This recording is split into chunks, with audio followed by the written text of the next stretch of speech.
Hallelujah, hallelujah, hallelujah.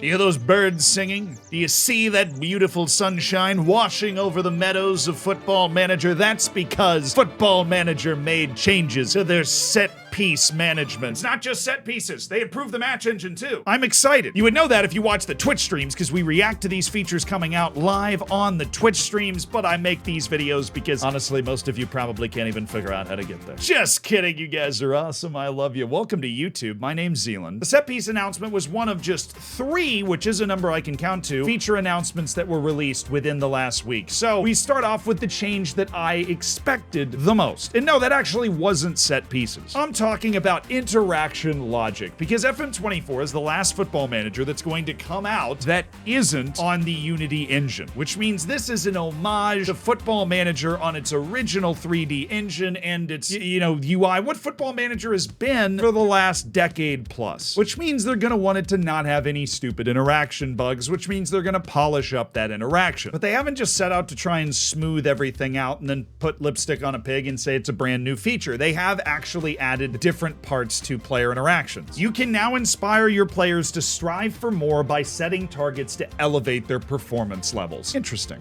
Jury's out on this. The targets can include training improvements, like you can have them set the target to learn a new role, a trait, or their average training ratings, goals, assists, clean sheets, and match performances overall. There is a whole target section right next to the promises section. It's like promises, but different. And this option will be available when you praise and more likely and more often criticize a player for their performances. You'll be able to offer a target, or perhaps they will offer them to you. These promises can present themselves as a way to cleanse yourself of unhappy players by setting a benchmark that they have to reach. You can also propose them in things like contract negotiations. Say somebody becomes an important player when they officially score 15 goals. It looks like this. They release concept art, or really just screenshots of the alpha version of the game. This is helpful and it's more realistic than just having to assume the guy's going to become good enough to reach that point. You can set tangible goals for a guy to have to reach in order to be a regular player or an important player. This is a change that I don't think you're going to use that much, so it's not hugely impactful, but it is a nice thing to have in the game as an option. There are situations where this is something that you'd want to do. And targets don't just work for players at your club right now. You can also set targets for lone players, which is great, because I am a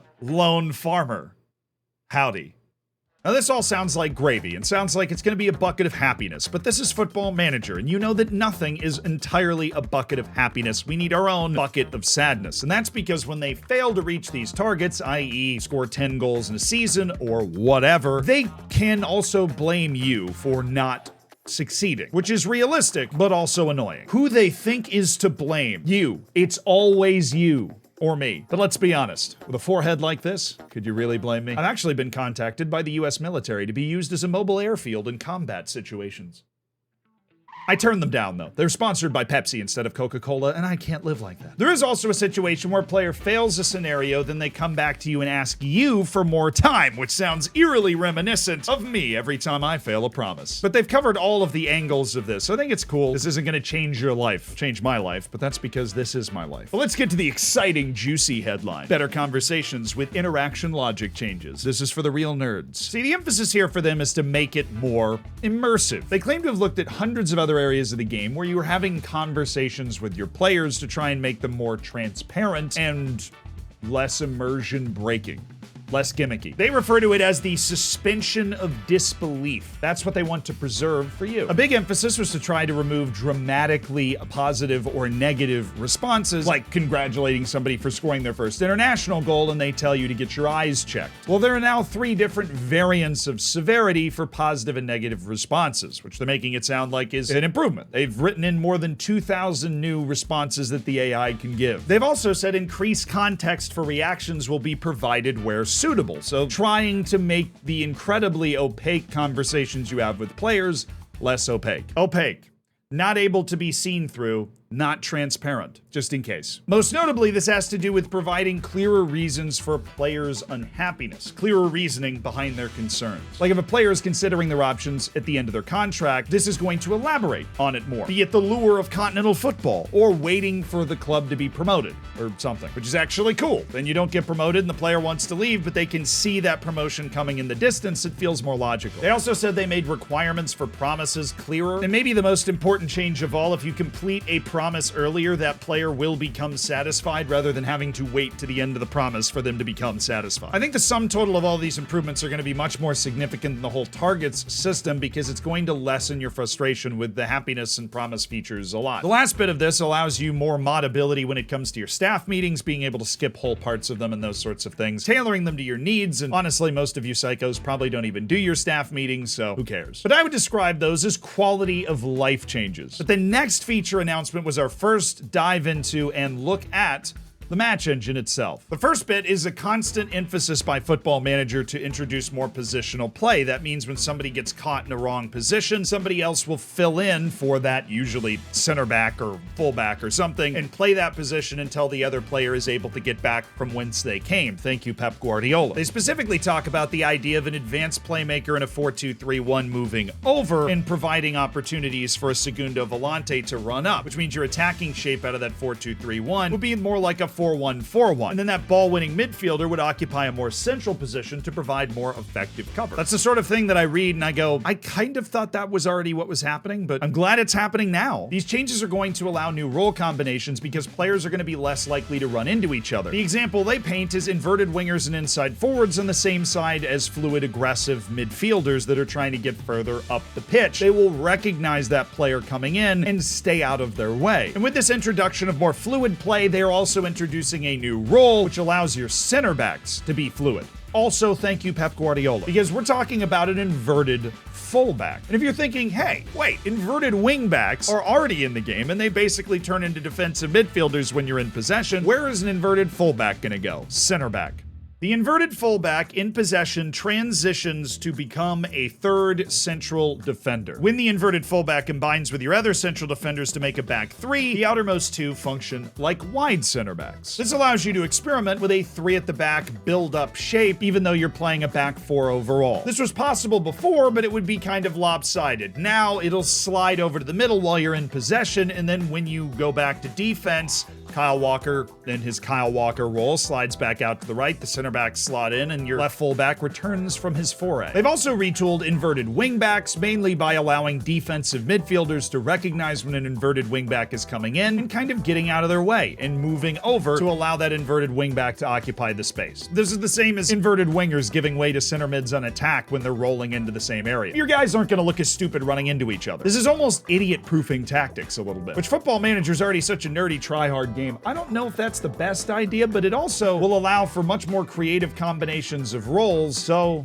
I'm kind of for it. But what I'm really for is anything that says they have enhanced the libero. Now, if inverted fullback is the Kyle Walker role, this is the John Stones role. They literally say exactly that. This is the John Stones role. Basically, you can play a libero out of a back four. Your midfield is going to accommodate that new position as they step forward, and your backline is going to be trained to accommodate for it as well, especially if you're using an inverted fullback who steps in to play center back once the moves have gone up the field. Your backline is basically reactive depending on how many players are in that back line. Center backs and inverted fullbacks. Remember, this is just in possession. The libero is going to operate as a central defender once they've given the ball away. But now to my personal favorite part of this blog post. And if you couldn't tell, after looking at this on stream for a while and watching all of these individual videos of all of this in action, I really like these match engine changes. See, Football Manager is joined with a new partner from the real world of professional football, which has allowed them to capture the motion of, I'm assuming, a lot more real players than they're able to get into a motion capture studio to create all of their animations. This means there's a much wider variety of just pure animations and match engine moves that players can make in the game. They're jogging around when they're not on the ball. You see center backs pointing out different players when they're running back on defense. The motion of the players, particularly away from the ball, feels a lot more like a natural game. It's a lot less rigid because they're capturing and bringing in a lot more data instead of just having to individually motion capture everything. I do love Football Manager being so Football Manager. They're like, these changes mean that without any extra processing requirements, don't worry, you can still play the game on a smart toaster. That's just so them. And then they've added authentic ball movement. Now, essentially what this means is that the ball is affected by everything from the elevation to the atmosphere itself. We're on Mars, people. Now, what it really means is that balls can be headed into the ground instead of every header that's missed being sent to actually Mars, and volleys as well can be struck into the ground instead of either going straight into the top corner or row Z. I mean, look at it. It looks really cool. That's a brilliant header into the ground and a brilliant volley into the ground that looks a lot more realistic. It's great. They also say they made the ambiance and lighting better, but considering this is all about to be in the Unity engine next year, that's not something that is really worth getting excited about or is a huge difference that I'm going to notice compared to next year. So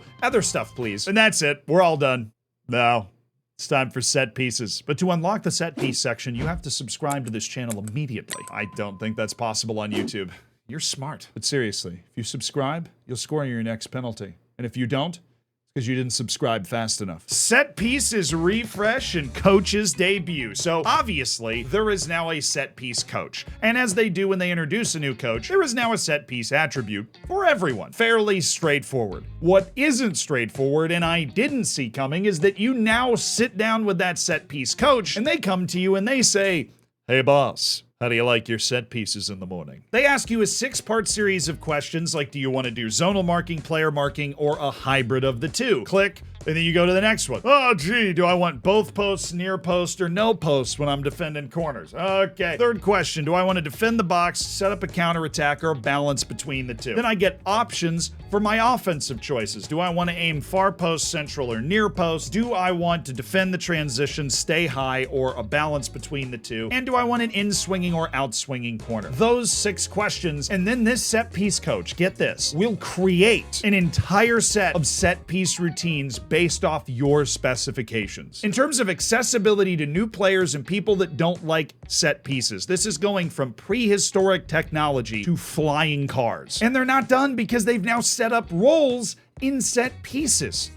Yeah, aerial threat, box threat, recovery defender, and creators. Those 4 roles in attacking set pieces. This is what it looks like, and if you'll notice on the left here, you can actually drag which position in the aerial threat category to put your best aerial threat player. And I know what you're thinking. How do you select what player goes in aerial threats, creators, and so on and so forth? Well, great news, your set piece coach will do that for you. And if you don't have one, your backroom staff will do it for you. And you can change it yourself because they now come with what is called a priority list. Now, this has come straight out of my dreams. I have been advocating for a system like this for 2 years. They've outdone themselves in making it, but specifically a system like this, where your staff puts together a list and you can go in and change it. If you think that Ruben Diaz is a better aerial defender than Rodri, you can flip them. And then, as you make changes to your tactic, automatically where the aerial threats go in your attacking tactic will adjust throughout the match. So if you make a sub or you change formation, it's not going to jack up your set pieces. Now, this is a game called Football Manager, and for the longest time, managing set pieces, a very important part of the game where you often hear the phrase, "that's straight off the training ground," was nearly impossible to manage without sinking time into it every single match. Now, at the beginning of the season, you make sure you have your rankings right, you have your tactics correct, and then you're good. And they didn't just leave that on corners and free kicks. They've also helped fix throw-ins. Hopefully this helps fix the thing I call the corridor of death, where throw-ins just beyond the box extended become a 1v1 after a cross to the back post. That remains to be seen, but you basically select an approach to throw-ins where you either work the ball in the box or you go for a long throw. Instead of having to tell players to go to a specific position, you can essentially set a mentality. Deeper on the field, you can choose to throw the ball down the line and try and work it up the line, or choose to retain possession by going backwards. Here's the screen from the long throw section that works the same as the other set pieces, where you can tell your big guys to get up there and try and win a header. Your set piece takers are now also automatically assigned by your staff, which is of course something that you could do before. But a helpful little tidbit is that the deliveries are now categorized by the in-swinging or out-swinging effect that you have. So you essentially select if you want an in-swinging or out-swinging corner and from what side, and it will just assign the appropriate taker. And you can of course adjust it yourself if you want. But the key to this is that if you assign somebody as the kick taker on a corner, you're not accidentally not going to have anybody back on defense, because it'll just take the next person and put them back on defense for you. There are a few specific free kick options, like how high you want to set your line on wide free kicks, and there is a wall if needed option that allows your goalkeepers to assign more players to the wall if they feel like they're needed, but not if they're not. And you can have multiple set piece routines and actually indicate the frequency that each of those set piece routines is used. How that's done isn't shown in the UI here, at least not yet. And as Football Manager expands its data collection, you'll now be able to study the set pieces of other teams, specifically what area of the box they like to play the ball into and who is their particular set piece threat, so that you can go in and adjust your set pieces in order to stop teams that are particularly lethal from them. Overall, they just took set pieces from, in my opinion, the #1 pain in the entire game to something that will be a big positive in FM24. And that, along with more authentic player movement, the ability to head the ball into the ground, and quality of life changes and player interactions, constitutes a large collection of surprisingly major wins. I'm legitimately excited for FM24 after this, but I want to know what you think too. I'll see you guys down in the comments, and then we can talk about it live on stream. If you missed the first feature drop, this is that video. We go over every one of the features,